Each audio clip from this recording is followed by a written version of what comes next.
All right, thank you very much. So today I just wanted to take a little bit of time to talk about demystifying Ethereum staking.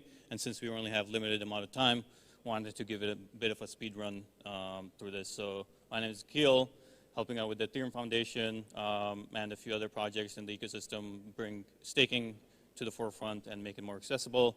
If you have any questions or information that you require, feel free to scan the QR code or reach out to me on Twitter at QNOU.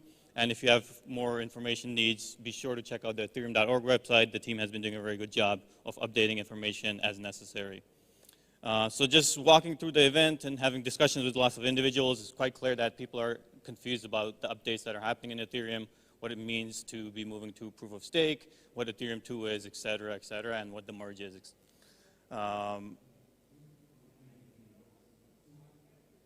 So the reason for moving from proof of work to proof of stake is clearly the fact that there's a relative energy consumption per transaction, especially when dealing with things like Bitcoin. So just being in Dubai, it's apt for us to kind of compare the Burj Khalifa to what the energy consumption looks like for POS or POW in Ethereum, which is maybe the Leaning Tower of Pizza.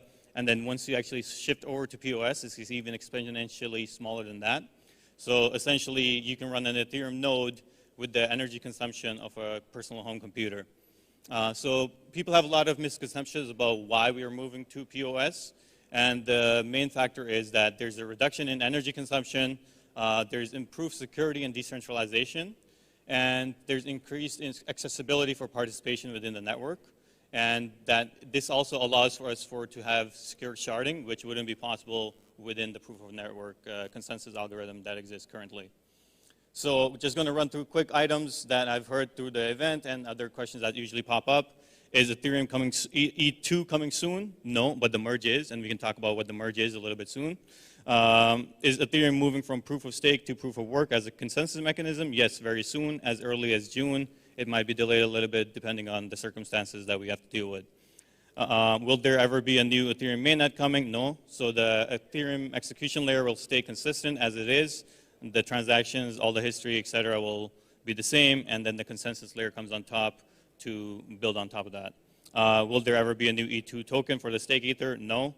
It's the same E token being locked up in the beacon chain. And then as soon as withdrawals are opened up, you can access to those tokens. Will proof of work consensus layer stick around after the merge? No. And will there likely be a Ethereum fork after the merge? Likely not. There hasn't been much as far as indications or incentives for one to happen. But most of you are still wondering, but really, when is E2 coming? The answer is that what you guys really frame yourself mentally as E2 or E1 is really the execution layer and the consensus layer coming together. And as soon as that happens, then the merge, it just becomes Ethereum again. There's no such thing as Ethereum 2 or a new blockchain at that point. And you can learn a little bit more about the great renaming of the merge, or what used to be the E2. You can scan this QR code to go to the blog post that kind of runs into this. So internally, we kind of look at this as more of a space mission where there's already an existing space station that's functioning, but we're improving things, we're changing things, and we're porting things as we go along. So this diagram concept kind of illustrates where we currently are at the bottom layer, where the Ethereum state and the Ethereum network has the execution layer and the consensus layer, which is currently powered by proof of work. But in December 2020, we also launched the beacon chain, which was powered by the proof of stake consensus mechanism. And in the merge, which will hopefully happen in the next few months, you get rid of the proof of work chain and the proof of work consensus mechanism, and then the proof of stake mechanism comes in. But as you notice, the state and the transaction history, contracts, accounts are still persistent through the network.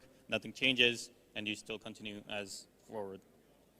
So some misconceptions that kind of lead from these upgrades are, will these upgrades reduce transaction fees? No.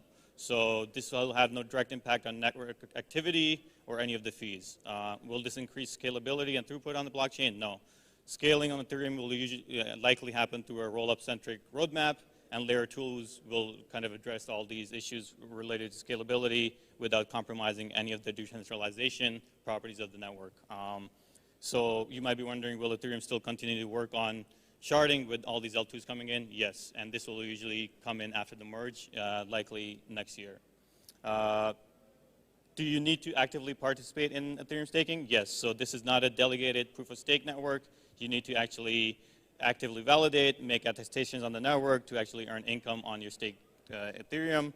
And you don't need any expensive validator equipment. You can basically run these software with the right pairing on something as minimal as a Raspberry Pi with a decent hard drive.